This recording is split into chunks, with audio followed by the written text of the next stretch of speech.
Hello, everybody, and welcome to another edition of Magic Mics, proudly sponsored by our Patreon supporters and CoolStuffInc.com, where you can find cool stuff in stock every day, and our co-sponsor CardHoarder.com, offering the best inventory, prices, and delivery of cards for Magic Online. I'm Evan Irwin, and we get started each week by saying hello to my two co-hosts, Erin Campbell. Hello. Reuben Bresler. Hi, how are you guys doing this week? We're doing great. We heard about the haircut before the show. That's a mighty fine. That's right. I gave myself a. This is what happens when I clean up. I clean up nice. Wow. So nicely clean. Well, we also get started with our trumpet blast. You can get one if you support us at our highest level on Patreon. And I'm about to send out Patreon rewards. So for those who have supported us at varying levels throughout the past 4 or 5 months, I will be sending out those rewards here shortly. Nice. That said, we kick it off with our first pick and our giveaway. Our giveaway being a $50 gift certificate to CoolStuffInc.com because I have no originality and it's easy. Sure. It's one less thing, guys. At this point, it might just be the thing we give away. You don't even have to make an excuse for it anymore. Oh, okay. I don't have to feel shame. Got it. That sounds great. All right. Well, we'll have a shame-free giveaway each week now, where you too can get half a hundo to go spend on what you want. Now, cool. First pick. What everybody's here for. Like, why else? I mean, this show. I mean, come on, guys. And we also get to see, from zero to Mythic Spoiler, how long this is going to take. That's right. Don't let us down.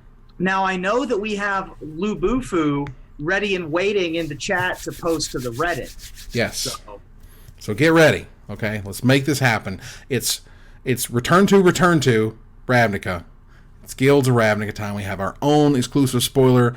A bit of a Johnny card this time. A bit of This is all Reuben. This is Reuben's jam right here. This thing is... you're saying this is my jam? This is our close personal friend Daniela Diaz's jam. Oh, yeah. Danielle's going to love this. This is nice. Someone get the Holy Diva in the chat because we found the card for her. Well, for this one, it's rare, it's red, and it is an Izzet, or an Izzet rather, sorry. Wow. I can't say it right. Everyone loses their mind. That was so bougie. Like, Izzet. The Izzet. Well, I've if you go back and watch my videos, I've always called them the Izzet. Calling them Izzet is weird for me. Okay, but it's time to take a look at Erratic Cyclops. Erratic Cyclops is a red and 3 generic mana for a rare Cyclops Shaman, a 0/8 Trampler. That's right, 4 mana for a 0/8 Trampler. But whenever you cast an instant or sorcery spell, it gets +X/+0 until end of turn, where X is that spell's converted mana cost. You want to play the big spells, you want to spend all your mana because this thing has trample and can get freaking huge. It is another weird potential piece in the blue-red big spells deck that I think Wizards definitely has a mind for. And it's a giant. It's got a big butt and it cannot lie. I mean, that's the best part. Yeah, the fact that it can't die to a bolt, doesn't die to an abrupt decay. It's kind of tough to kill with a fatal push. It's a decent card that might actually see some amount of play, particularly in formats that have things like Manamorphose or other mana like Rite of Flames or Seething Songs or something along those lines. For sure, make me most excited for this card. Yeah, I mean, Kiln Fiend decks have always been a thing. You know, Kiln Fiend, you throw in the Manamorphose, like Reuben said, Thing in the Ice. It's a little expensive because those decks want to typically jam a lot of cheap things in there. But this might be worth it for the built-in evasion and for, the bigger butt or the protection. And so I'm really interested to see. I think it's very niche, but the people who want it are really, really going to like it. I definitely see this card as a sideboard option for those Enigma Drake decks that have been popping up every once in a while. Just as another threat that's even more difficult to kill. Gosh, if only there was a mechanic for the whole guild that lets you play instants or sorceries twice. Yeah, exactly, right? That no matter what you drew off the top of your deck, you were going to be able to play that instant or sorcery again. You would play it, get the +X/+0, play it again, get the other Oh, that's nasty. Yep, exactly right. Yeah. Yeah, there's a bunch of those in the new set, particularly the ones that the new Think Twice is particularly good with that. Obviously, this with quasi-duplicate is pretty interesting, seeing as you get more 0/8 Erratic Cyclops if you want. Particularly good with Chemister's Insight, which is the new uncommon replacement for Glimmer of Genius. Yes. Draw 2 cards, Jumpstart. I think the Chemister's Insight and Erratic Cyclops are going to be best of friends. Super, super good. So thank you, Wizards of the Coast, for our 100% free, we totally did not pay for this preview of a new card from Guilds of Ravnica. That's super cool. So thanks for Erratic Cyclops. Somebody check I'm Mythic sorry, Spoiler. what kind of Cyclops was that? Erratic Cyclops. I thought you said erotic Cyclops. Erratic. That's a whole other Cyclops. Erratic. That's a Wow. whole different Cyclops. You know what? You're totally right. I read that weird. Erratic Cyclops, for God's sake. Erratic Cyclops. Not the erotic ones. Cyclops. That Erratic got Cyclops is for the pre-show. the wrong emphasis and the wrong syllable. Fufu already got Erratic Cyclops in there on the Reddit for us. Thank you so much. Thank you. And I'll keep an eye on Mythic Spoiler to see how quickly they can get it in there. All right, so we've chosen 3 cards to talk about. Of course, we're going to do the complete set review, so we're going to do another dive on these cards anyway. So we don't want to spend infinite time on them, on spoilers. However, it's the new set, Skills Ravnica. This is the thing, and let me tell you, I've told the story about Thoughtseize many, many times, and the story from Guilds of Ravnica is Assassin's Trophy. This card is ridiculous. I can't sort of properly or at best explain how good this card is in many ways. Let's just go ahead and have a read, shall we? Assassin's Trophy is a black and green. I'm going to find it eventually. Here we go. Is a black and a green instant. It is a rare. All right. Destroy target permanent and opponent controls. That's where we're starting. Okay, we're starting at instant speed, 2 mana, Vindicate. That's a hell of a thing. Its controller may search their library for a basic land card, put it onto the battlefield, and then shuffle their library. This is one of the best Magic cards ever made. This is a card that is so good, is shockingly good. Like, this card freaks me out. Like, Path to Exile was like, whoa, that's an incredible removal spell. This is like the ultimate removal spell. This is insane. This is Path to Decay, or whatever you want to call it. It kills anything. It kills Tron lands. It kills Planeswalkers. It kills creatures. It kills anything instantly for 2 mana. This is a $32 card right now. You can pre-order it for $32 right now on CoolStuffInc.com because that is ridiculous. Yeah, and that's probably the cheapest number. I saw pre-orders of 36. I think I saw a pre-order at 40 at some other sites. The card is ridiculous, absolutely absurd. They led off with a bang, certainly with Assassin's Trophy. Not only is it a rare as opposed to a mythic, but it's also one of the story cards, which I thought was interesting. So this thing has all of the things going for it. The nickname that I saw, because of its color identity and one of the more popular Golgari colored generals for Commander, was this is Nath to Exile, which I thought was kind of funny. And yeah, I mean, it's people could argue, why is this effect not an uncommon? Well, Evan, it's the best card in the set. Yeah, I will absolutely call it right now. This is the best card in the set. Not close. It would be tough for it to not be the best card in any set that it's in. It's a huge story moment as well. For those who are paying close attention, that is Isperia that has been turned to stone. That was the former Azorius guild leader from the previous Return to Ravnica block. She's now been turned to stone by Vraska. So if you had any doubt as to how powerful Vraska was or whose side she was on, make no mistake. She's definitely not working for the good guys right now. And when you think about it, that she was able to take down a Sphinx, like that's not a small character. And so it really kind of, again, not only does it open the set with a bang in terms of how good the card is, but it really tells you something about what we're looking forward to when one of the guild masters is dead and turned to stone, and Vraska's just using her to grow things in. I mean, first of all, I don't doubt that Wizards would lead with the best card in the set to get us super excited. Again, a $32 rare. That's going to end the set, though. Yeah, you want a Tree of Redemption situation. I feel like if they know, if they do this right, and again, even if this card exists, I don't even know if it exists, but if they jumpstart Snapcaster exists, that's what you end the season with. That's when you're like, and we drop the mic, and everyone loses their friggin' mind. Everyone would lose their mind if there was Jumpstarter Mage. Oh my God, that would be the mic drop. But until then, this is the best card in the set, not even close. If they made that, depending on how they cost it and how it works and whatever, it could be just as good or better. But I mean, this is the card that they're like, the set can't fail because this card exists, because people need it in all these formats. Like, Path to Exile was a very strong mark in the sand, and we have moved past that line, and we are now.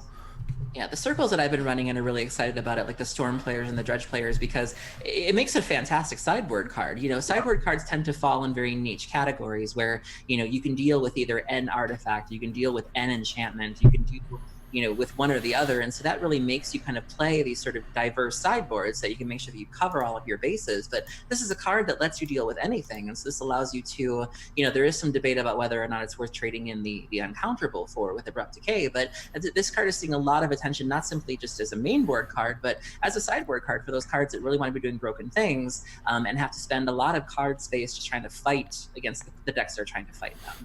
So my second card is, it's the third here on my list. However, and I'll bring it up here on the screen because this card excites me in ways that are ridiculous. Secrets, I think it's Secrets of the Mausoleum. Secrets of the Mausoleum, yeah. Is a black and generic mana instant that has Undergrowth. Search your library for a black card with converted mana cost less than or equal to the number of creature cards in your graveyard. Reveal it, add it to your hand, then shuffle your library. This is an instant speed tutor to go get whatever you want, X or less, based on, based on whatever's in your graveyard. This thing can go get black-blue counterspells. You can be like, wait a second, I have 2 creatures over here. Instantly you'll get countersquall. That's a thing you can do. That's really scary in my mind to have not only a tutor, because when I first read it, I thought it was a sorcery. And I was like, oh, that's kind of neat, like you're tutoring stuff at sorcery speed at a really good cost. I ain't done that in a while. And then I was like, instant? What? Okay. You only need 1 creature to go get, reanimate from in your legacy deck at instant speed whenever you want. I'll just cycle a Street Wraith and go get whatever. I'll somehow Faithless Looting just a Gristlebrand in my graveyard, Secrets of the Mausoleum, go get a reanimate. Again, instant speed whenever you want it. This card is amazing. And Erin, whatever. Erin, you're hurting me. You're hurting me. I think that the most impressive thing that you mentioned during the pre-show was Living End. Yeah. I mean, it's very easy to cycle a creature on turn 1, get your Deadshot Minotaur into the graveyard, or your Striped Riverwinder, or whatever, what have you. You don't even need a creature in the graveyard to go get your Living End if you want to play an As Foretold version of this deck. Or you can put this on top of your library in some way, shape, or form, some sort of brainstorm effect, some way to put cards from your hand on top of your library. Definitely a very interesting card, and it definitely has a lot of possibilities. Erin, thoughts? This card is awful. It's awful. Undergrowth is awful. As Foretold Living End, really? Like, no. It already exists and is already successful. And it's embarrassing. That's what it is. And it's embarrassing. It's embarrassing. So, we've been doing the show for 3 years. There's a little ritual that you and Reuben like to do. And I've stayed out of it for the most part. I've not really wanted to get involved, but I feel like it's time that I cash in my token here. I'm going to make a pie bet with you. This is... No, you're getting pied. No. This is... Wow. It will be before Ravnica Allegiance is out. It will be in a top 8 of a Open Series event or a Grand Prix. Those are the 2 marks. This card is basura. Just basura. Like, no. I was taking. You're gonna have to translate that for Evan. Right. I don't know what a basura is. I was taking a nap when this card came out, and do you know how excited I was to hear my phone buzzing? I was like, oh. It was like the Christmas bells on Christmas morning, and I woke up and I was like, well, that must mean there's a really good card coming down the pipe. Like, I can't wait. And I was like, you woke me up for this? Like, this is... I mean, at every mana cost, at the 0 cost, you're getting Slaughter Pact or you're getting Living End. At the 1 mana cost, you're getting your Fatal Pushes. You're getting your Death Shadows. If you're playing As Foretold Living End, I would take you out in the woods myself. Like, no. I'm telling you, this card at the 2 mark gets, the Collective Brutality or whatever. Yeah. Like, I mean, that's not even including the combo cards. Like, we were, effects like this with, like, Infernal Tutor or Demonic Tutor in Vintage, obviously. Are traditionally in combo decks. They don't play creatures? What are you talking about? So you just go get zeros. Vintage. You could just play Demonic Tutor. Why are you... You're not playing this card in Vintage. Obviously, this is not a Vintage card. But in Legacy Stormborn creatures, how are you tutoring for an Infernal Tutor with this? What are you tutoring for? This card's awful. Well, look, now you insulted Mr. Labufu, who does play Foretold Living End. Just so you know. I pretend to not remember that. Like, I try to... It's kind of like that friend who has different political beliefs. You just don't bring it up. Like, I know that he plays it. I don't. But no, it's... Wow. terrible. And I hope you like pie because you're gonna be eating some. So. Oh, really? Well, we'll see about that. This card is insane. All right, moving on. Erratic Cyclops is on Making spoiler right now. Good, yay! Yeah, Mr. LaBouffe said something like 3 minutes and 45 seconds or something. Nice. Which was pretty good. The last card I want to bring up before I hand off to you guys, not Erratic Cyclops, is Erratic. is the Runaway Steam Kin. There it is. Runaway on the left side of your screen. It's a red and a generic mana for a 1/1 rare elemental. Whenever you cast a red spell, if it has fewer than 3 +1/+1 counters on it, put a +1/+1 counter on it.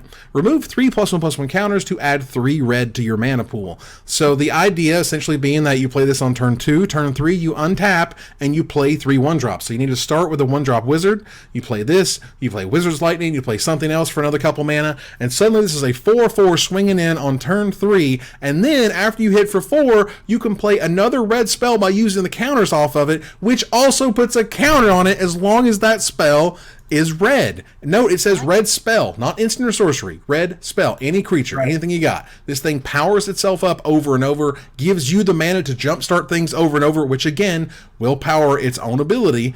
This card doesn't really stop chugging, is what I'm saying. And when the ability is free and the ability kind of stacks and keeps pushing you forward, that's a card I want to play. This card is sweet. Yeah, I really like it. Yeah, I think that this card it's really close. I mean, it seems really borderline to me as to whether it'll see play in Modern specifically.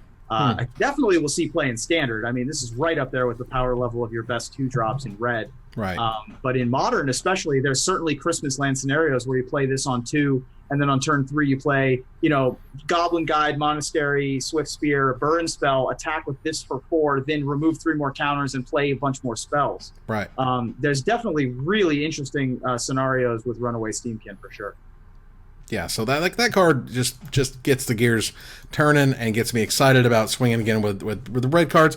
But it sucks because I always feel like I always get excited about the red deck, and then when it shows up, I'm just like, oh man, it's a stupid red deck, It's this love-hate thing where I want it, but I don't want it. It's exactly like mono-black control for Standard. Everybody wants it until they get it, and they go, oh my god, this is awful. Why do we want this thing? And we're like, that's what you wanted, Yeah, exactly right. Erin, what 3 cards excite you so far? Besides nothing, and Narcomoeba. Do you know how hard it was to come up with 3? I'm telling you. So first off, I'm really excited about a Narcomoeba reprint. That was another card that I happened to be taking a nap during when they had the Pact's preview show, and our friend Dix, who's in the chat right now, Deacon Dixon, he was live tweeting the event, and I thought I was dreaming. Like I had just woken up from a nap. It was one of those naps that ran a little long, in fact, where you take a nap and the day changes from day to night, and you're like, what happened? And so I wake up, I'm still kind of rubbing the sleep from my eyes, and I grab my phone, and I'm just like, am I dreaming? Like, can I feel my face? What's going on here? But no, Narcomoeba is coming back. I mean, a world of Narcomoeba and Stitcher Supplier is a world that I want to live in. And so I'm really excited to see if anybody can do anything with that card. We are looking at Surveil. I don't know if Surveil would do that because I think it's drops. Yeah, Surveil will do this. Yeah. Okay, so that's a thing. So I'm really excited about that. And so I'm telling you, if there's a Narcomoeba deck in Standard, I am guaranteed to be playing it. So and the art is beautiful too. I know there's a lot of discussion about the frames. I tend to like the future sight frames, but this is really beautiful art. Wow. Yeah, I mean, yeah, if nothing else, Erin, you can get excited about a Narcomoeba reprint. Right. Technically, this is a first print because the first ones were in Future Sight, which were all future shifted. Okay. Yeah. So now we know that Narcomoeba was from Ravnica. We didn't know that, and now we know that. There you go. Because Surveil is literally the perfect mechanic for Narcomoeba. I mean, you literally, when you look at it, you're like, oh, we'll put this in play, and we'll see what we want to do with this other card. Like, you just get it for free. And anything for free is always worth looking at, So I think it has a lot of potential. Yeah. Yeah. So what's your second card? Why we sign? If she, I'm creating a moment here. All right. If she's watching, Magali, I can't with you. I can't. Magali has just been killing the art with this set, specifically with the Golgari. And then she just released the full. I know it's the Planeswalker deck for Vraska, but damn it, I was at work I was on a phone call. I went to look at my phone and I saw the Planeswalker art, and I couldn't. I literally got up from my chair and I was like, Magali, you can't keep doing this to me. Like, just when I think Magali can't get any better, she just one-ups herself, and she's blown this Vraska completely out of the water. You know, we really are kind of seeing Vraska in sort of her grown and sexy phase. She's really leaning into who she is as a person, and she's just really owning this character. So my second card is Vraska Golgari Queen, which was released today. Vraska's the two colorless, a black and a green. Starts off with 4 loyalty with +2, a really unique +2 of sacrificing another permanent, like your citrus supplier, and then, you know, gaining a life and drawing a card. I really, really like this. You see a callback to the original Vraska's ultimate of a creature, you know, targeting you and you lose the game or you're dealing damage to you. And I really, really like this. And it seems like there was a lot of really good this card was really well received on Twitter specifically, where people were talking about how we really haven't had like a build around Planeswalker. Like the last couple of Planeswalkers we've seen play in Standard have really felt kind of forced, who felt really kind of jammed into these decks. And now you have the new Liliana, which again is very niche, and in the right deck she's very good. And Vraska is another one of these Planeswalkers that is not clearly good or like obviously good, but people really want that challenge of building around a Planeswalker rather than just having something that you kind of jam into things because it's good and you have the colors. And so I'm really excited to see what people can do with this card. Yeah, the idea that it's coming down on turn 3 with Llanowar Elves, that to me makes this card scary. Like, it's one of those, you're like, wow, really? Like, all it does is +2, and then you can sacrifice something to literally sacrifice that Llanowar Elves that you no longer need to fuel Undergrowth. You know, like if you only had an instant speed tutor for something black, weird. Yeah, so, you know, you have the ability for a Planeswalker to fuel your entire deck, go up to 6 loyalty on turn 3, almost guaranteeing you're going to get another shot with it. It has Abrupt Decay at -3, where 3 is the converted mana cost, you know, and lower. Like, it's a nice little kind of rhyming, poetic type of thing. But yeah, Vraska is fantastic. I think 100% made for a constructed deck. I think Undergrowth has been pushed, at least so far, definitely for constructed play, and we'll see how far they go with it. Yeah, but being able to turn all your creatures into face untouchable is certainly nothing to sneeze at either. I mean, yeah, that seems ridiculous. But what's your last card, Erin?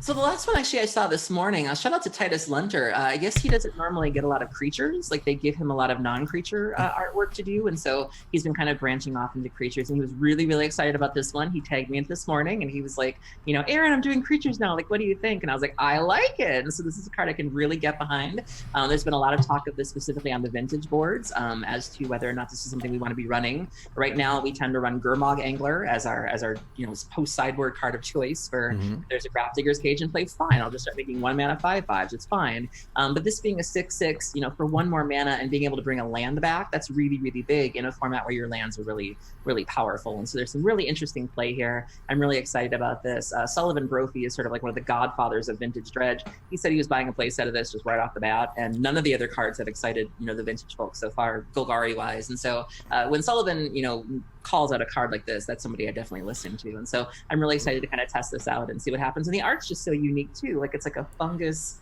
zombie. Like, you can't really discern what is really going. Like, that's a face, a head, a little pyramid head. But I'm really excited about this. This is probably one of the first Undergrowth cards I'm really, really thrilled by. What does it exactly do? So it's 7 colorless, a black and a green. It's 6/6, and with Undergrowth, it costs 1 less for every creature card in your graveyard. And then when it enters the battlefield, you can return a land from your graveyard to your battlefield. So even if it's something as simple as a fetch, or even if it's like a Bazaar of Baghdad, you can still have a really good time with that. And so, yeah, I think it's definitely worth testing. Nice. Yeah, when I saw Molderhulk, the very first thing I actually thought was vintage Dredge. And usually it's a meme of be like, well, looks like Dredge got a new toy. No, actually, in this case, this is actually just Sun Titan for those comboing off turns in the vintage Dredge deck. I mean, there's a lot of discussion right now as to whether or not the bottom line is it's worth testing, but people are really talking about right now on the managing whether or not it's main deck worthy, sideboard worthy, but people definitely want to do something with it, and I'm here for that. I mean, Return to Bazaar of Baghdad has to just be like the hug from Jesus, right? Yeah, that ain't bad. Right there, so. Oh my goodness. Reuben, what's on your list? Well, I've got a couple of interesting things that I wanted to talk about. The first one I want to talk about is Wizards of the Coast didn't even realize that they were creating a super cycle when they printed a bunch of X spells in the previous Ravnicas. We have things like Rakdos' Return, Sphinx's Revelation. In fact, all 9 non-Celestia guilds got an X spell of one kind or another. From Epic Experiment to Gaze of Granite. There were so many all across all of the sets, but there was never a Celestia one. until now. You get March of the Multitudes, which is an instant mythic rare from the new set. X green, white, white with Convoke. Create X 1/1 white soldier tokens with lifelink. I'm very excited about this card. We've seen Secure the Wastes win a Pro Tour. It's just a very powerful effect to be able to, double, maybe even triple up the number of creatures that you have in play. Very exciting with Anthem effects. And the most exciting thing for me about this card is if you look at the art, our little buddy Foulkes is there. I don't know what he's doing there in March of the Multitudes because he hates crowds, but he's hiding there amongst the little background people. Also plays well with Convoke. If you have a mechanic that's based around having lots of creatures and tapping them to be able to cast something, if you don't necessarily have them already out, make your creatures and then start convoking for things. Right. So really, really well. And just like Sphinx's Revelation goes into bigger Sphinx's Revelations, March of the Multitudes similarly goes into bigger March of the Multitudes. Yeah. If you're able to give your creatures an additional toughness, they can't be swept away by one Goblin Chain Whirler. That was the big poo-pooing effect that I saw of people were like, oh, everything just dies to Whirly Boy. And first of all, this is an instant, so you can do it at end of turn. And second of all, you can, start pumping your creatures pretty easily thereafter. Well, look, Philip is there because he's totally lost. That's why. Oh, fair. Good point. That's right. So, So let's see here. And I brought up the tweet from Jeremy Knoll, who just so happened to say, enhance. Enhance. It's right there. Yeah, that was very cool. That was super cool. And one of those great Easter eggs that Wizards can now kind of just play with, Yeah. Just put him wherever, It's cool. He's great. And what is your last card? Or what is your next card? Reign of Notions. My next card is a common, actually, that I think we only have either, this is like a Portuguese or Italian version of thus far, but it's called Reign of Notions. It's a colorless, a blue, and a black for a sorcery. It reads, Surveil 2, you draw 2 cards. Reign of Notions deals 2 damage to you.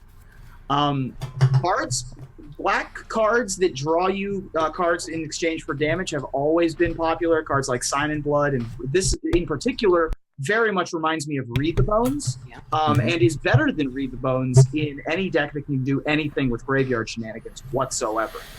So I'm very excited for Reign of Notions. I think that this is going to be a centerpiece of a control deck in the very near future.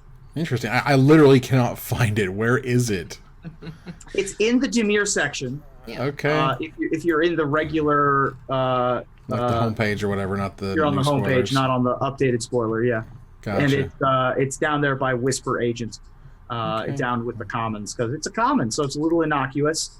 People might have just skipped over it, thinking, "Oh, that'll just be some draft chaff." But no, I think that Reign of Notions actually has the opportunity to make some waves in Standard. Yeah, it's possible. I mean, it feels like you don't want to pay 3 mana for this effect, but at the same time, you can surveil first, so you can put stuff in your graveyard, which fuels the black. Maybe there's a sort of a Sultai deck out there that could be super popular and powerful, or maybe there's a Grixis thing or whatever that uses Jumpstart. At the very least, you can put Jumpstart things in your graveyard. Exactly right. Yeah. This card is super cool. But what's your last one? Because this one's funny. This one's a weird one. This is a very strange card. I'm interested to see in the M files how they came up with Deafening Clarion. It's a colorless, a red, and a white sorcery. It's a rare in the new set. You may choose one or both. Deafening Clarion deals 3 damage to each creature, and creatures you control gain lifelink until the end of the turn. Yeah, that's a weird card. I mean, I was immediately drawn to it because I'm turning my Itali Brawl EDH deck into a Firesong and Sunspeaker Brawl deck. And so I was excited by Deafening Clarion from that standpoint. But then I started thinking about it, and this is the anger of the gods. This is going to be the Sweltering Suns of this format. If there's any sort of Jeskai control or Mardu control mid-range kind of deck, this is a sweeper. And I think it's one to keep an eye on. If there's any good 4 toughness creatures out there that are worth a damn, then I think Deafening Clarion is going to be a centerpiece. This is a weird card, and this is also a card that Tim Ayton pointed out. It's like, wow, would love to see what Mark Rosewater thought if somebody submitted this for the Great Designer Search. Yeah. Because what?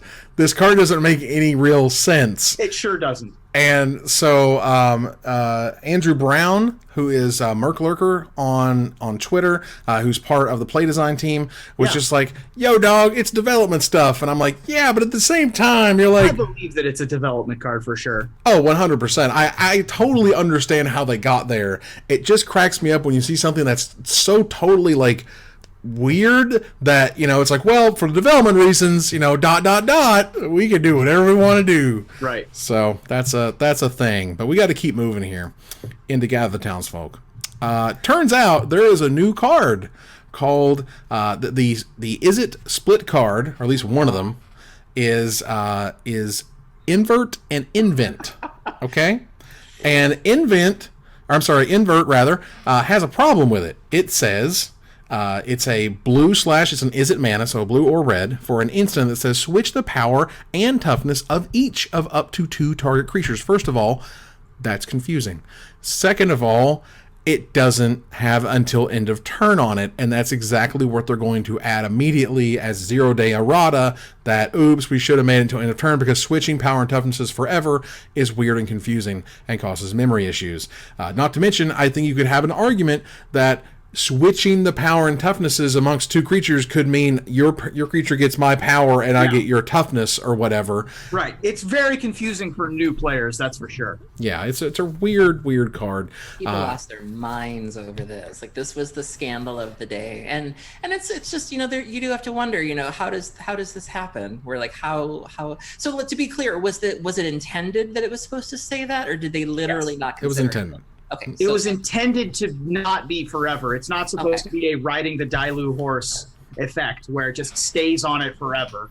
Is that a card? Riding the Dailu? Riding the Dailu horse is a Portal 3 Kingdoms card. Very expensive. I've never heard of this. Very expensive. It behaves like an enchantment, but isn't an enchantment. The 3 mana sorcery that gives it +2/+2 in horsemanship. Yes. Forever. Huh, Forever. And they've not reprinted it, and it's worth a whole bunch of money because there's not many out there. And it grants a thing horsemanship. Yeah, which is weird. Just to finish out the card for those who are curious, Invent is a 6 mana, red, blue, and 4 generic mana instant that searches your library for an instant and or a sorcery card. You reveal them, put them in your hand, shuffle your library. That's awesome. That's pretty sweet. That to me is very powerful. The Invert has enough in the early game, I think, to make it matter to like a Grixis deck. That would be like in the late game, I just want to draw cards, I want to top deck this and go get 2 spells, which are going to be great for me. Where in the early game, I can still, you know, mess around with power and toughnesses and make things happen. Right. Be able to deal with the Erratic Cyclops that we just previewed, for example. Exactly. Which is a real feel-bad moment if you drop an Erratic Cyclops and it gets inverted. But that's what happens when you have inside out and about face effects. It was a little surprising that they didn't catch this one. Obviously, being a sideways card means that you have a smaller text box. It's a little bit more difficult to catch some of those editing snafus, but this is the first big one since Hostage Taker with the errata day 0. Yeah, I mean, here, Aaron Forsyth tonight, or today, depending on what coast you're on, 6:41 Eastern Time, he came out and saying, errata incoming on Invert and Invent, power and toughness switching is too bizarre an effect to have linger over multiple turns, which he is totally correct, and I am happy is changing. But yeah, it's just one of those things where, like, we're still in 2018, and we're still doing 0-day errata because we forgot something. Sorry. That's weird. Yeah. Oh unbelievable. Well, erratic, esoteric. Oh my Let's God. see how many more we can get by the end of the episode. I'm just going to hear that Madonna song in my head of just erratic. Wow. Well, before we get out of here, the Guilds of Ravnica complete set review is going to happen on my birthday. We are recording on Monday, September 24th, in which I turned 38. That's less than 2 weeks from now. That's crazy. That's a week from Monday. It's going to be very cool. Yeah. So that's super fun. But move here to additional Gather the Townsfolk stuff. There are going to be 6 Pro Tours next year. 6 of them. Yeah. And we are losing something that I absolutely loved. I absolutely loved that they called the Pro Tour by the set name. Me too. I thought that was great. I think when you start playing Magic, you know exactly what set you started with. You don't know exactly what year, but you can tell me, hey, I started playing a Morningtide, or I started playing an Ice Age, and I don't need to know exactly, oh, that was 96 or whatever. Like, no. Just what was your first set? Everybody knows their first set. So-and-so won Pro Tour Konzatark here. I have an idea of the deck they played, you know, of how it went and how coverage was at the time. And they're losing that, and that makes me really sad. Like, I honestly would try to make it work, maybe part one, or maybe they do something sort of like a twist on it or whatever. But either way, here's the schedule. The Pro Tour schedule for next year, February 22nd through 24th is going to be in Cleveland. Play the game, see the Cleveland. April 26th through 28th is going to be in London. That's pretty cool. Okay, yeah. June 28th through 30th, we're going to be in Dallas, Fort Worth. All right, sure. July 26th through 28th, they're going to be in Barcelona, Spain. That's nice. Oh, yeah. All right, play the game, see the Richmond, November 8th through 10th of next year. But we do end on the sweet note. December 6th through 8th, 2019 is going to be in Brisbane, Australia. That's going to be sweet. But these American locations are just, wow. This is a weird schedule. Well, first of all, kudos to Wizards for adding 2 more Pro Tours to the schedule. And even though they aren't adding additional monies to the prize pool for the year goes up by 50% because there are 6 Pro Tours instead of 4. That's just math. The schedule is a little bit strange, though. I look at the huge gap between July 26th and 28th to November 8th to 10th. That's a 3 or 4 month gap in there. And then the next Pro Tour in Brisbane is less than a month after that. So there's some really weird, and you look at Dallas, Fort Worth to Barcelona, June, July. That's another quick turnaround. So just an interesting, weird take on the schedule. I'm glad that we have 6 Pro Tours, but they are certainly, I mean, unless they're planning on making a quote unquote off season for Magic, as some video games and some esports do, it doesn't really make much sense to me. And right now, the quote unquote off season is typically during the winter. That's when the Worlds events and the team finals events are kind of regularly happening, or during the fall and the winter.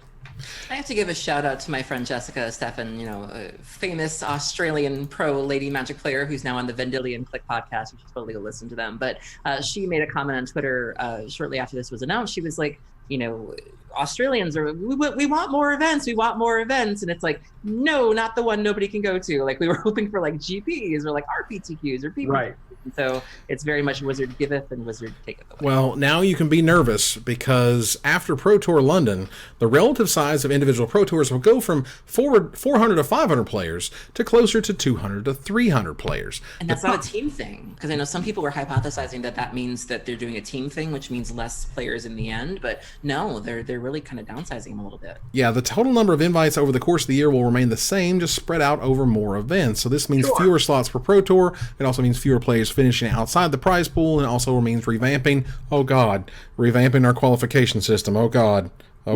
Well, they've got consultants now. Please help them. That's a little terrifying. Hopefully that has gone through some vetting already.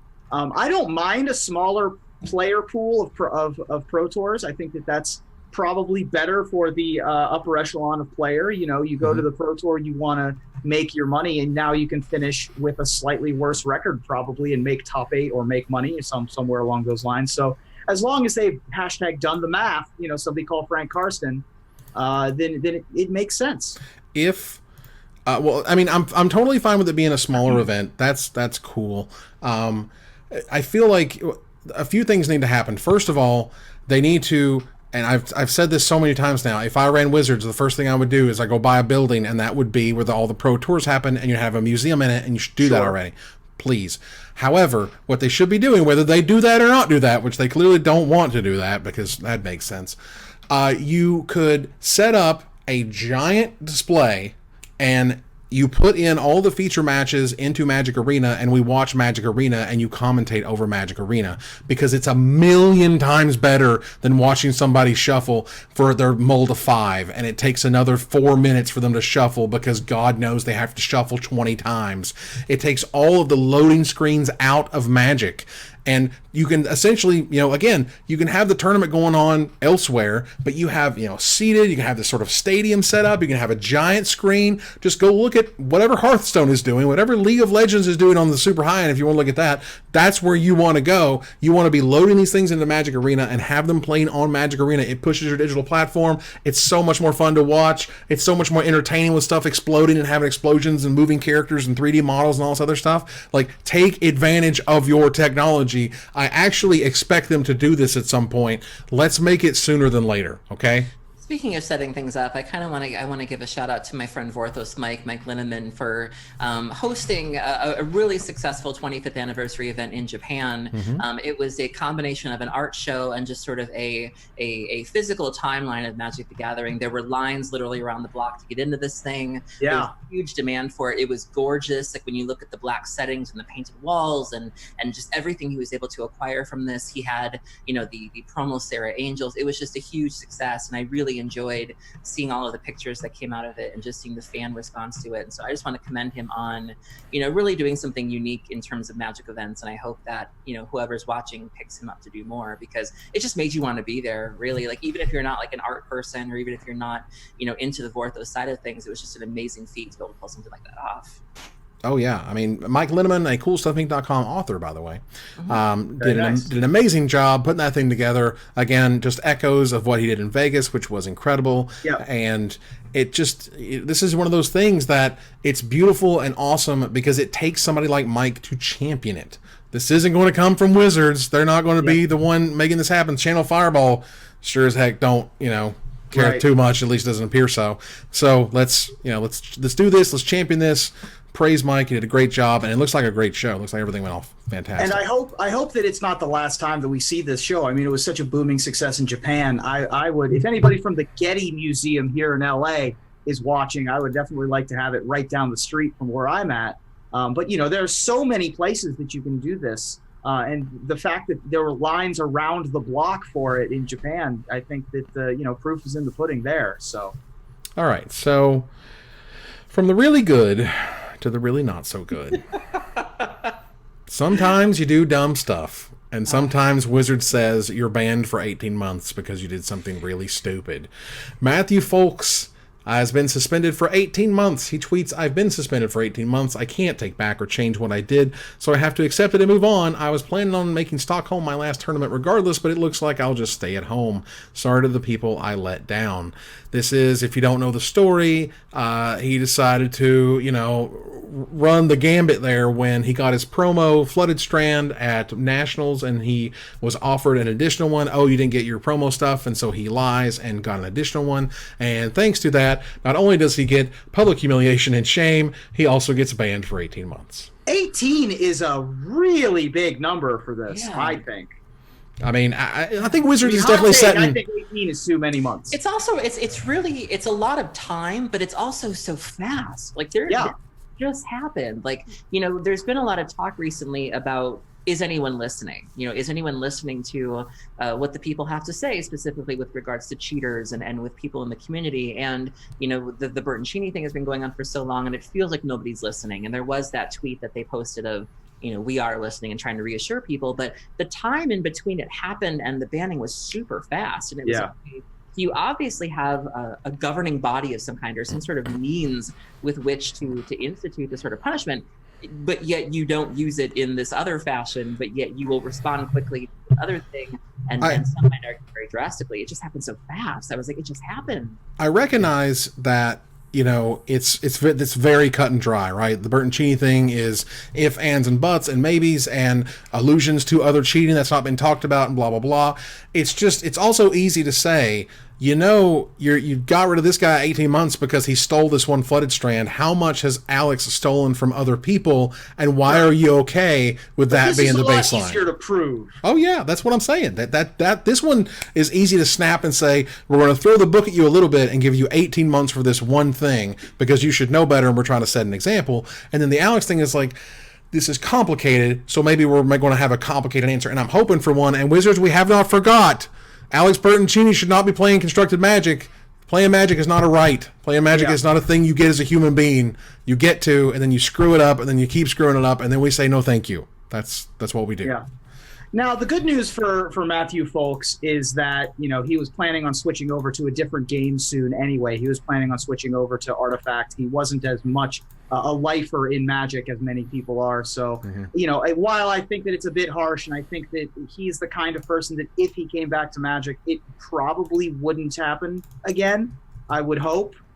He seems more on the easier to reform end. But sometimes you're stupid and you do things, and I hope the attempt at stealing a Flooded Strand was worth it. It's fine, but Magic itself has a hell of a pull. Let me tell you, that is a bicycle you often leave and then get back on some years later. All right, so we're moving on here to Card Kingdom, who announced this week that King Cash _7191 on Twitter, aka Cassius Marsh, aka NFL player and longtime Card Kingdom customer, is now officially sponsored as a Card Kingdom affiliate, and they made he needs the money.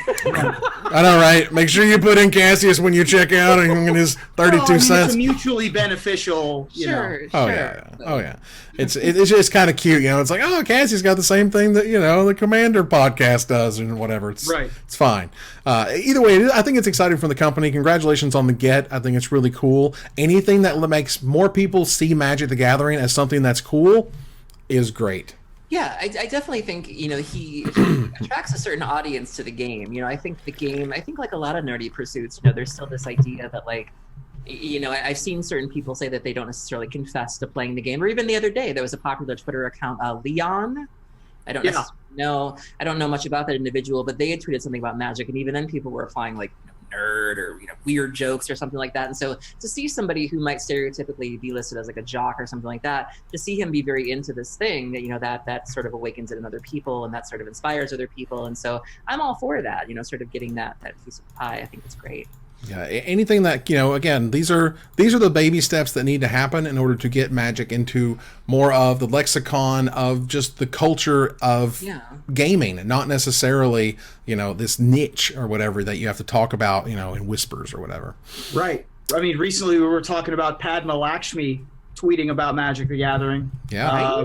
Can't wait for her to get her Card Kingdom. Or even Joe Manganiello, you've been doing a lot of D&D things. Right. That's another person who, if you were to judge a book by its cover, you wouldn't think he would be playing D&D. Vin Diesel, I've heard, also loves D&D as well. And these are people based on... Joel. And Joseph Gordon-Levitt plays Magic, or played Magic, as did Seth MacFarlane, or Seth Rogen.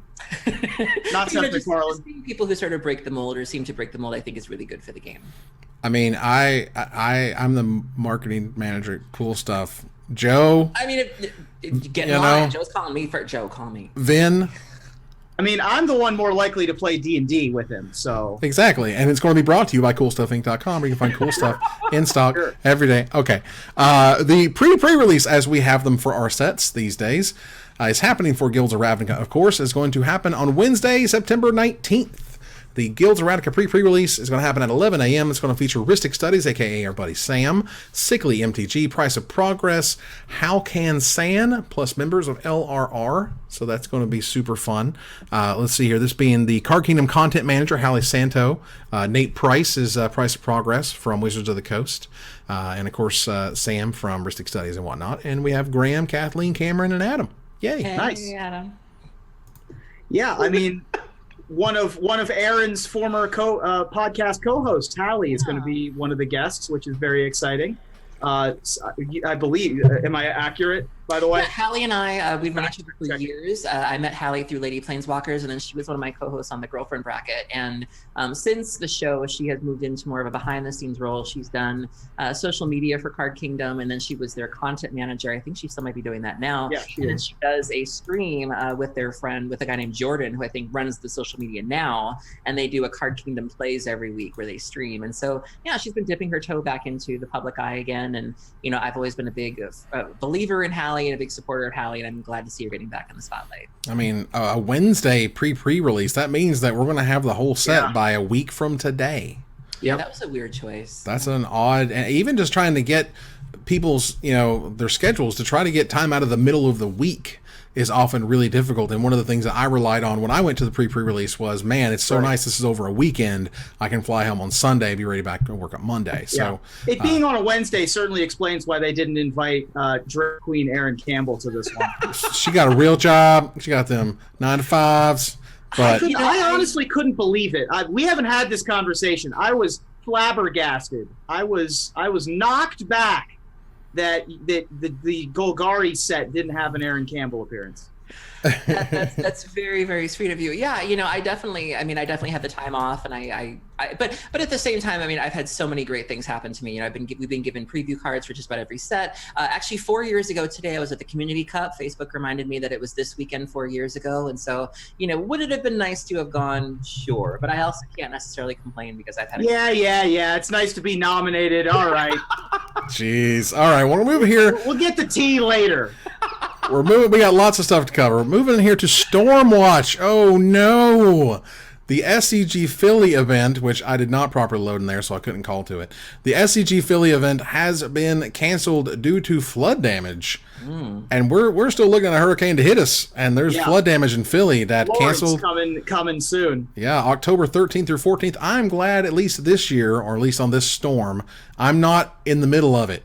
Last year rather. I remember that. Yeah. Around my birthday, we get slammed with a hurricane. I lose my power to sleep at someone else's house. It was a mess. So it's nice in some ways that, it's not headed towards me. Thanks. That's good. Especially we're coming down in 2 weeks. Exactly. That I literally was like, oh my God, that's literally right in the middle of storm season. That's makes me nervous. Okay. But SCG Philly was canceled, unfortunately. GP Hong Kong has a warning for a super typhoon, which is a thing. That's for September 14th through 16th. To put that in perspective, this super typhoon is, I think, already Category 5 on the hurricane scale. Wow. Whereas Florence is currently 4. Yeah. And Florence could either go down the coast a little bit before it goes in, or it could just go directly in. Friends in North Carolina, anyone on the East Coast over there, please, if they told you to evacuate, please evacuate, for real. That stuff is serious. And here's my favorite part, is everyone's like, wow, it's so calm, it's so nice out. And you're like, there's a whole saying built around what's happening in your life right now. Yeah. For the storm. Yeah. Yes. That is literally how science works, is it sucks up all of the energy from around it and then blows you out. Yeah. The fact that they haven't canceled GP Hong Kong is a little surprising to me, honestly. I thought that would be, it's supposed to happen in 2 days, and it's gonna be a confluence of events, and I'm a little shocked that they haven't just tried to board up the windows. Well, note that, canceling an event of that size at this hour is probably going to be incredibly expensive. It is very unlikely that you're going to be able to get any of your deposits or whatever back. People's made travel plans and things. You want to be 100% sure that the thing doesn't veer off into wherever and totally miss it before you call off something like that, because, I can easily see just easily 40 to 50K just right off the top if you have to cancel something like that. And that's scary. From what I'm gathering from chat, Florence looks like it's cooling its jets, going from 3 maybe down to 2. That's great. So, well, I'm super happy to hear that. That's lucky. Speaking of super happy, as we get here to Desperate Ravings, Aaron, tell us a little bit about this Eternal Weekend. Oh my God. So American Eternal Weekend is really where it's at. It's probably the event I'm looking forward to most this year. Card Titan just released a lot more details about the event. It happens the first weekend of November. They released the prize art because they're known for giving away really exclusive, beautiful art for these vintage staples when you win the event. And the legacy event, you can win a volcanic island painting.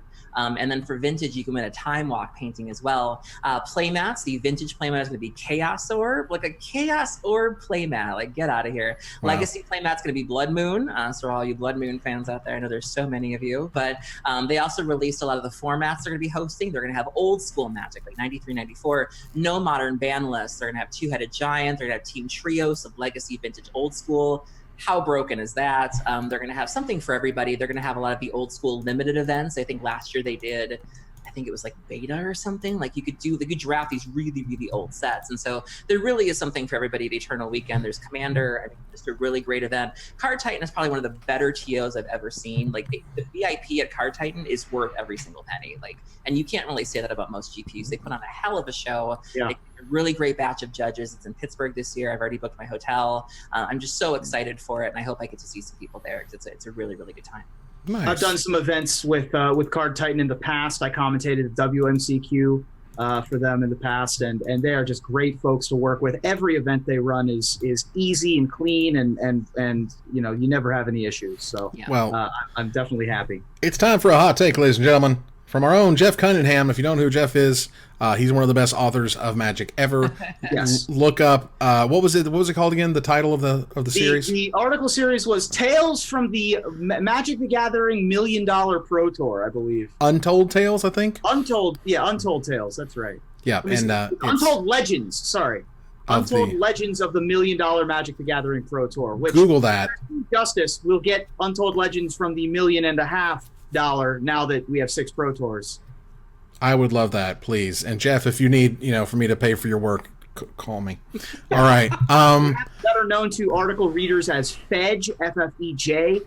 Jeff Cunningham made the top 8 of a Pro in 2002. FF is Jeff spelled. Correct. Yes, we explained Very that in the clever. pre-show. Okay. Jeff says, hot take, Assassin's Trophy isn't especially good versus Tron. Deck is just a bunch of search spells and threats and makes a good use of the basic. Will not save Jund. Will anything save Jund? Can Jund not just take this card and run with it? I mean, it will. This is definitely going to help Jund and help the black-green X mid-range decks, whether that's Sultai, Abzan, or Jund. But yeah, I mean, Jeff has a litany of history with historical control and mid-range strategies. Perhaps his best, most well-known finish was at Grand Prix New Orleans, which he won on the hands of Blue-Green Madness. And so he knows card advantage, he knows tempo, and he knows the ways that this type of card can be used. And so if he says that it's not the end-all be-all, the $35 pre-order that people are valuing it at right now, that's a big opinion in that column. I do want to talk about Tron for a second there, because there was the most adorable movement happening yesterday on Twitter. There were some people that were like, can we stop picking on Tron, please? Like, we've taken it too far. I'm like, really? Really? Tell me what it's like to have your deck be hated on. Like, Yeah, right? They're like, really? Tell me more. Like, when people run 8 sideboard cards to deal with you, even when it makes your deck bad, tell me what it's like to have your deck hated on. And so it was really adorable to see all these people are like, maybe we should call it a day. And like, Tron players do not deserve to be made to feel like bad people. And I'm like, what? Like, when I first started playing Dredge, in the primer, it literally said, like, you are not playing this deck to make friends. Like, if you were going to play this deck, you need to have a thick skin. Like, so I think it's adorable that suddenly people are calling uncle on making Tron players feel bad. It's like, really? Really? And it's not just this card. You've also got the Goblin Crater Maker that destroys an Ugin or a Karn if you really want so to. Weird. Yeah. I love that card. I love it. Okay, we got to keep moving. We got so much to cover. So I got to call out some BS here. That's my job. I call it out when I sees it. Wizards, come on. Wizards, quit acting like what we're doing is not what we're doing. Allow me to explain.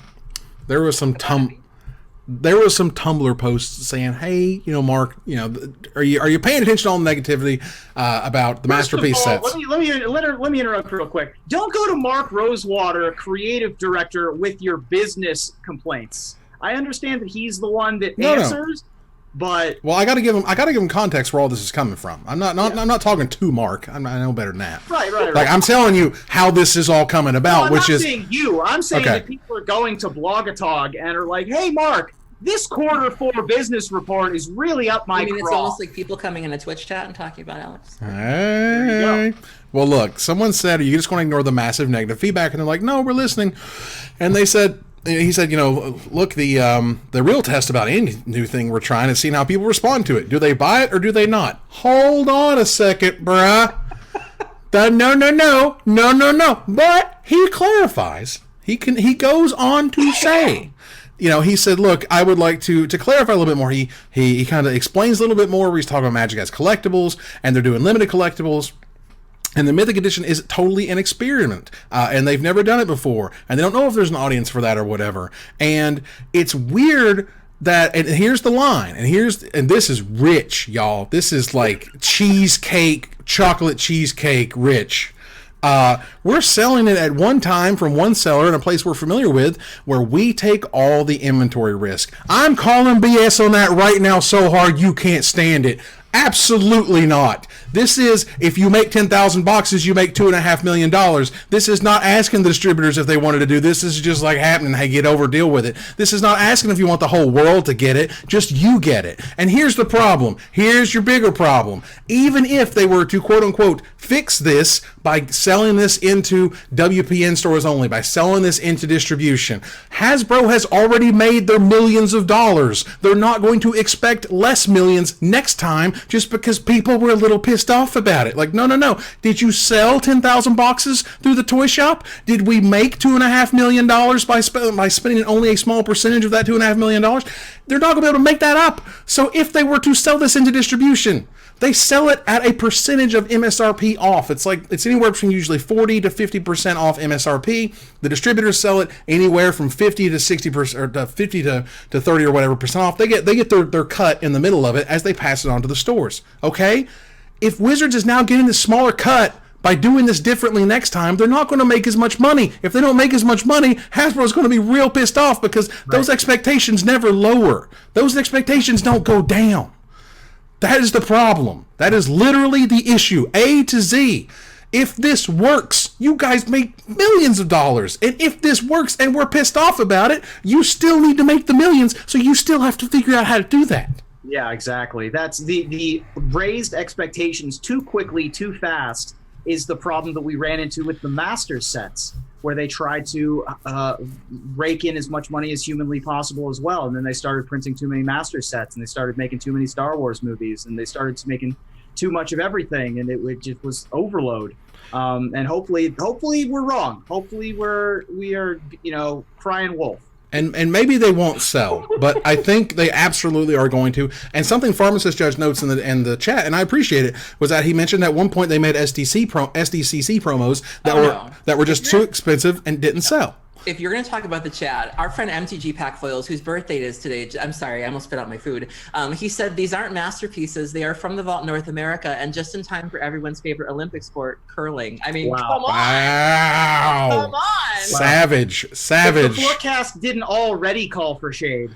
My God. Well, look, the idea that, again, yes, and for me, the SDCC is a little bit different, and we talked about this before, in which it's based around an event, and you understand that the event happens in North America, they sell it through the North American outlet. For me, that's all okay and good. This is totally different. This is buying direct. They cut off direct sales from stores. Like, we're in a totally different paradigm, y'all. I know it doesn't feel like it yet, but things are going to get really weird in about a month and a half from now. I'm just telling you. So that's my rant, y'all. That's the rant for the evening. I wish I had some peach rings like Erin did for that rant, but I didn't plan ahead. Did not plan ahead. All right, so we're going to move here. We only have a few more minutes, but we absolutely are going to go to Splash Damage. We're absolutely talking about Reuben's amazing, awesome new project. Oh my God, I'm so proud of you, buddy. What's going on? Hey, oh well, I've only been working on this thing for like 2 years. It really has. But yeah, so this sort of got spoiled a little bit early on the Dragon News, which is the D&D show by Greg Tito, who's a community manager over there. And we're gonna have more information later this week. In fact, in 13 hours from now, at 10 a.m. tomorrow Pacific time, we have a special preview video coming for a preview card that the Broken Pact, Ravnica, the Broken Pact, the cast of which got a preview card. What is Ravnica, the Broken Pact, you ask? Well, I'm glad you asked. It is going to have featuring the internet's Reuben Bresler as Dungeon Master, or rather Guild Master, of a live play Dungeons and Dragons game using the Guildmaster's Guide to Ravnica book, which is coming out in November, nationwide and worldwide and multiverse-wide, November 9th, and then available online instead of just at your local game store on November 20th. The premiere episode of Ravnica, The Broken Pact is coming Saturday, October 13th at 1 p.m. Pacific, 4 p.m. Eastern. It will be broadcast on twitch.tv/D&D. And episodes of The Broken Pact will be either simulcast on twitch.tv/magic when there isn't a Grand Prix or a premiere level event playing, or it will be broadcast later on in the next week as a rebroadcast. And it's all part of the Saving Throw Show network. You can visit Saving Throw at savingthrowshow.com, or their YouTube or their Twitch channel, twitch.tv/savingthrowshow. See all of their other fabulous programs. And the cast is going to be myself, Magic cosplayer Ashlyn Rose, who you all probably know very well as a streamer as well as some well-known role-play professionals here at Saving Throw, Gaurav Galati and Jordan Pridgeon, who are both on the hit show Wildcards, who's having their finale season these next couple weeks. And the fourth cast member is a stand-up comedian that I've known for over a decade, who just released a new comedy album called Everything Is Fine. And her name is Riley Silverman, and she will be the fourth cast member of the show. And we're really excited to bring this story to I know who that is. Yeah, she's hilarious. Yeah, and she just released a new program. She had a bit that went semi-viral today from her new stand-up. Yes, that is absolutely accurate. And yeah, so we're really excited to bring that story to you all. I think that everybody with the Everything Is Fine emotes in chat. I love it. About YouTube, are these coming to YouTube at all? These will be coming to the I believe they're going to be coming to the D&D YouTube. Okay. So they will be available once the live broadcast ends. Obviously, we're going to be doing these live, and they'll be available on YouTube, and they'll be available for download as a podcast, I believe, as well. For those of you who like to listen to your audio podcasts specifically. So I'll have more details later on as the story progresses. But I'm just pleased as punch that this finally is happening. I said it before, and we've known about this for a while, and we haven't really been able to say anything. But I've certainly said to you privately that this is the most inspired and passionate I've seen you about something in a really, really long time. You've wanted this for so bad, for so long, so badly, and I'm really happy to see that this finally came through for you. And I'm all for it. So yeah, I started working on a Magic the Gathering themed D&D show that had nothing to do with it being on Wizards or with Wizards or anything 2 years ago with our good buddy Jeremy Knoll. Through various histrionics, the Skype version of the show never really took off. But I'm just so glad that this could work. Wow. Well, that is fan-freaking-tastic. I think we have time for probably one, maybe two more stories. I wanted to bring up the Eternal World Championship. Eternal is essentially it's Magic. Let's just call it what it is. It's basically Magic. It's a different version of it. There's 5 colors. The colors don't match what the colors do in Magic, but that's okay. It's all made by Magic pros. It's made by LSV and Chapin and Conley Woods and all these awesome PT grinders, PT pros who still do well. And again, if you wanted to know what Magic could be like if it were only digital, if it did digital only things, Eternal is absolutely the place where you find out about that. It really takes advantage of stuff being digital. Like, for example, give +1/+1 to the next creature you draw. You can't ever do that in Magic. It just doesn't work. But they can do that there, and they do, and it's really fun. And there's a whole mechanic built around it, which is really neat. But they're going to have a $100,000 World Championship. And for a game that I don't think is making that Hearthstone money, a game that is still trying to find its exact footing, it's a little bit weird. The weirdest thing for a Magic player trying to play Eternal is to note that the decks are 75 cards. They're not 60 cards. You still can run only 4 max of any one card, but the decks are bigger, and sometimes that makes them more expensive because then you have to get. Dredge an Eternal? I don't know if you can dredge an Eternal. I don't play it enough these days to actually tell you much about its metagame or its mechanics. Yeah. But I do dabble every once in a while, because if you know how to play Magic, you know how to play Eternal. It's pretty straightforward. I think you do attack creatures specifically, whereas in Magic you're just attacking the other player and they can block it or not. But otherwise it feels very Magic-y. And it has counter spells and wraths and all this other stuff. But regardless, this is $100,000 in prize money that you can win at home. You can win this event at home taking home prize money. And something that Jeff Hoagland pointed out on Twitter, in response to me tweeting about it, saying, like, please, could somebody get OP right in their digital card games? For God's sake, please. Anybody? Because I have no idea how Hearthstone works. It has weird, like, special invites to people, and there's no clear way for me to be queued, and then I have to go to, like, a thing, and then there's something about hearths, like, by the hearth fire events or something. I don't get it. I just want it to be nice and clear. Just tell me where I have to go and who I have to be. Fireside gatherings, Evan. Jeff Hoagland says he's also worth noting they're having events you can play from home for cash. Yet another digital card game doing what when people often claim Magic Online can't do due to it being gambling laws, quote unquote. And Gambling laws. I mean, if we're talking about esports money, if this you want to treat Magic as the esport because you're playing in an e-client. Now I sound like I'm from the 1990s, with your emails and your e-clients. Right. But, you know... Can you play this game on the Facebooks? You sure can. Yeah. I mean, you're playing... I about it on my GeoCities blog. Right. I mean, if Magic Online could give out real dollars, it would be a game changer. But honestly, at this point, I'm not sure it would be. I don't know if Magic Online is going to make it much longer after they keep putting more and more resources and attention and just detail into Magic Arena. Magic Arena is, these days, where I primarily play Magic. I actually really enjoy it. I've been drafting Dominaria, which has been super fun. Dear God, please bring back Singleton, because that was the most fun I've ever had with that client, not close. And it plays really well. The idea that it taps the mana for you, like that, when you go back to Magic Online, it's painful. You're just like, it's obvious that this 1 mana spell for a green mana, and there's my forest, should tap the forest, and yet it doesn't. And you get used to that so quickly.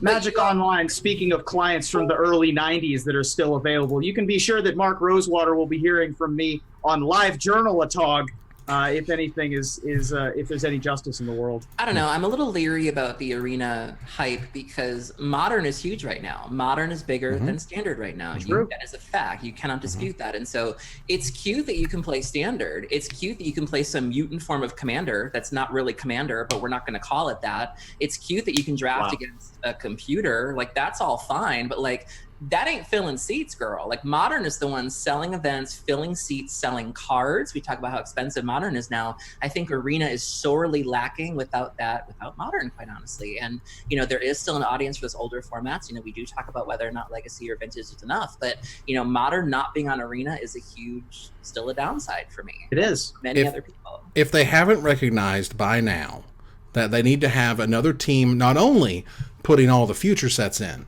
that they need to have another team putting all the older sets in up through Modern, just Modern upward, you know, just Modern forward, then they're doing it wrong, and they need to fix that. Because they need to be racing at both ends, because once you can say all of Modern is on Magic Arena, I'm telling you, like, just the entire world changes at that point. They have no reason to actually showcase cards, like actual physical cards, in their premier events. They can do premier events always with those things, and you know, so once you have Arena, just run through Arena, because again, it skips all the loading screens. It's fun to watch. It's got high production values. They didn't screw it up digitally. They're getting closer with the monetization of the program. I have spent real money on Magic Arena and not felt super bad about it, and I never thought I was going to get there 6 months from now, you know, or 6 months ago. It's a much prettier program. I mean, you feel better about spending your Amazon dollars and your internet dollars when it looks good. That's just a fact of life. Yeah. And Reuben is totally right. We did not change the title of the Twitch stream. I'm sorry. We?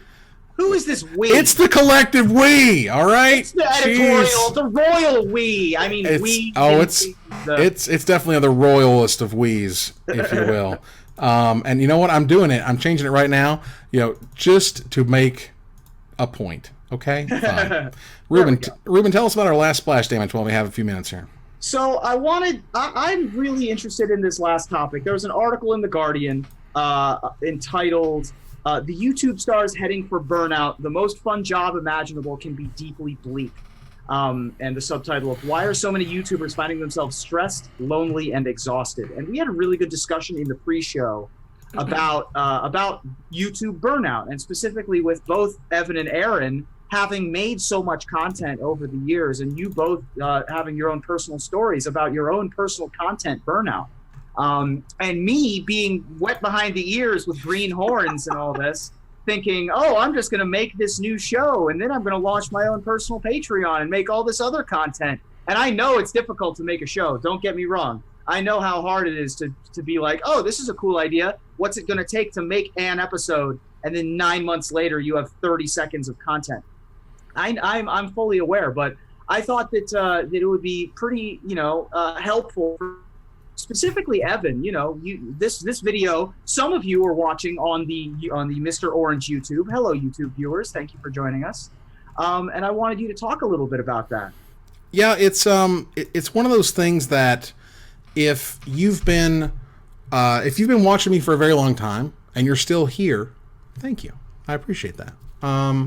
There was definitely a point where I could relate so strongly to what these YouTubers were saying, because I made the Magic Show every week for 8 years, I think it was, something like that, and it does eventually take a weird toll on you. And then when you don't do it, or you stop that cycle, and I'm so glad that Wedge appears to have gotten over that and through that cycle, there becomes this kind of weird expectation for, if you do finally get back on that horse, you better make it a good ride, and you better not screw it up, and you better make it worth our while, because we've been waiting, and so on and so forth. And there has been a stagnant amount of growth on the channel, and I totally get that. I totally understand if you subscribe to me because you liked me making funny animated videos, and now we have a podcast, and whoa, that's different.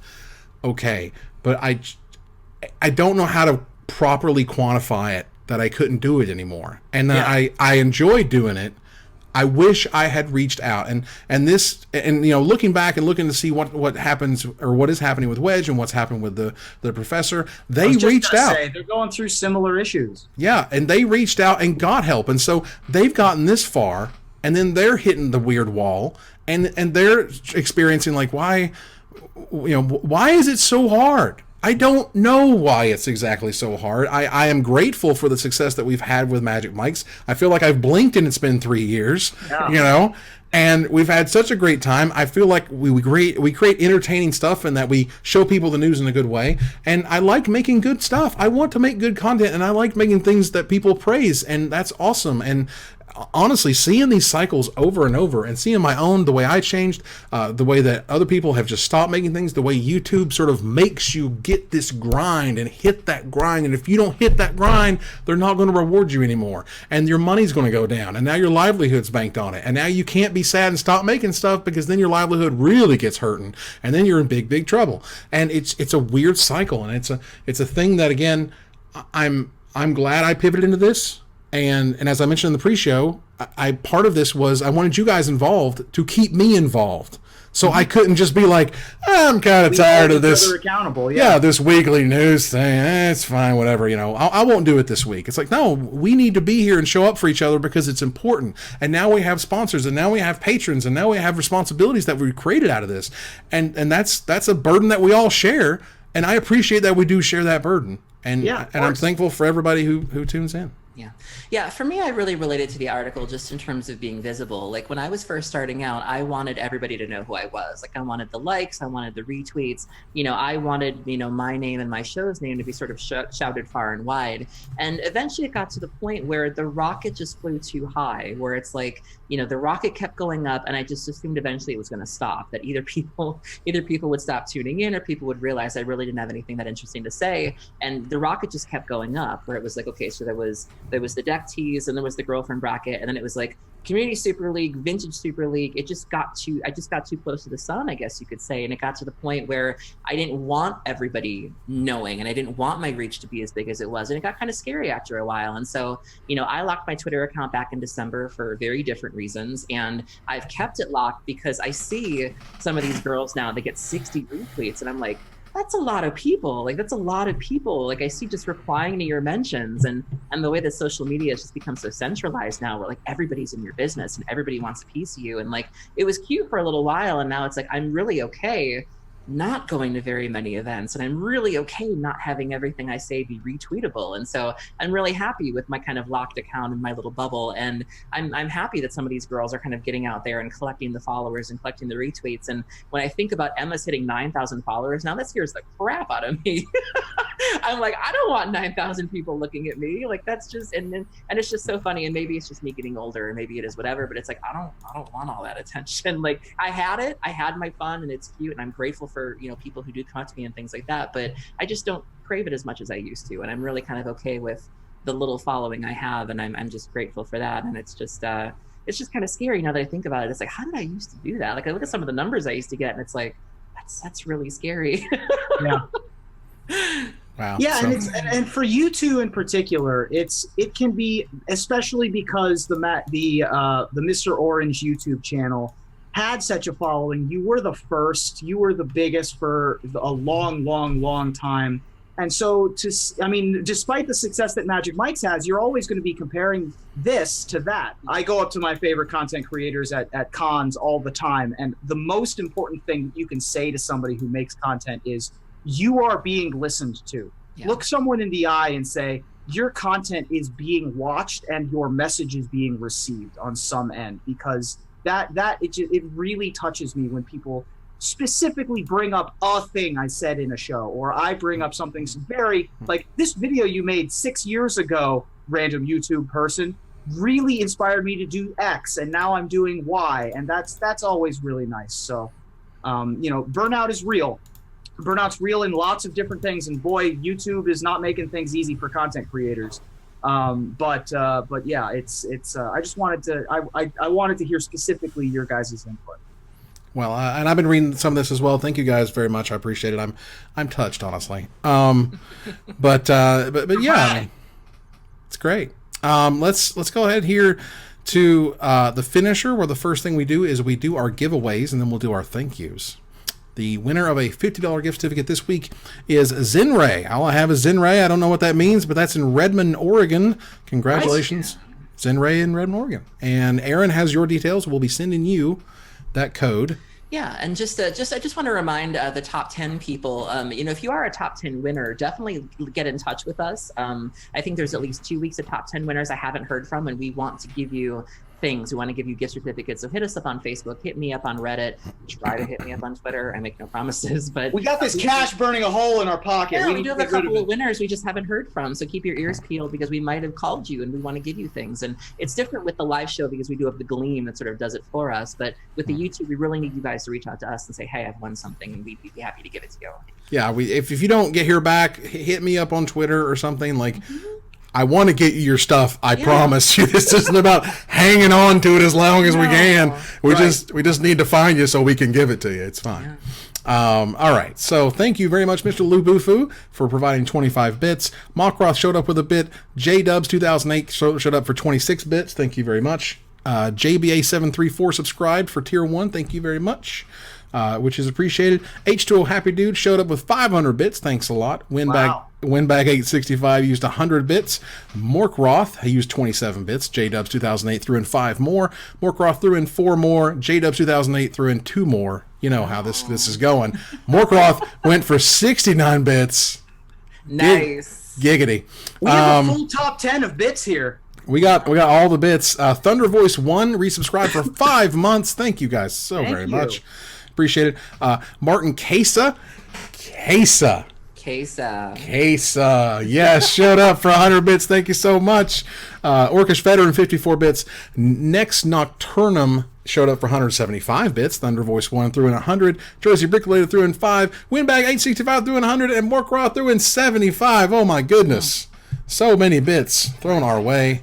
Thank you so very much. Jersey Bricklayer, I see you in the chat all the time. I have to ask, are you truly a bricklayer? I want to know. Is that your real job? You really? Yeah, that's awesome. All right. Well, bricklayer sounds like it sounds like it's a racist term that I just don't know what it's about. Jeez. Does that make sense? No. Like, you can't just call somebody a bricklayer, guys. Cowards can't block warriors, all right? Okay.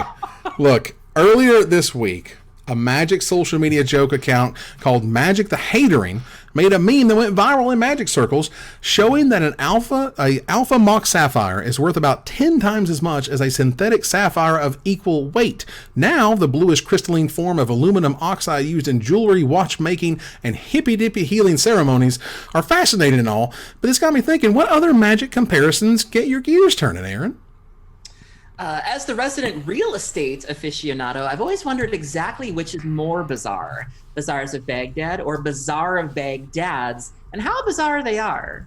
How bizarre, how bizarre. Oh my God, we went straight 90s? Did we go straight 90s? Ooh, baby.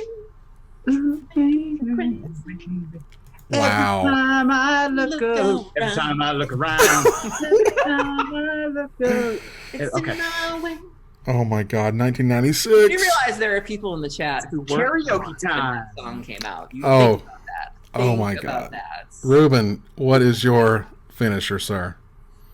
For me, mock sapphires are one thing, but as a real jewel myself, I'll tell you the question that really keeps me up at night. How many rubies could a Mox Ruby mock if a Mox Ruby could mock rubies? Wow. That's deep. It's deep. It's a real think piece, is what that is. Wow, Reuben Kierkegaard over here. Yes, right. It's a piece, all right.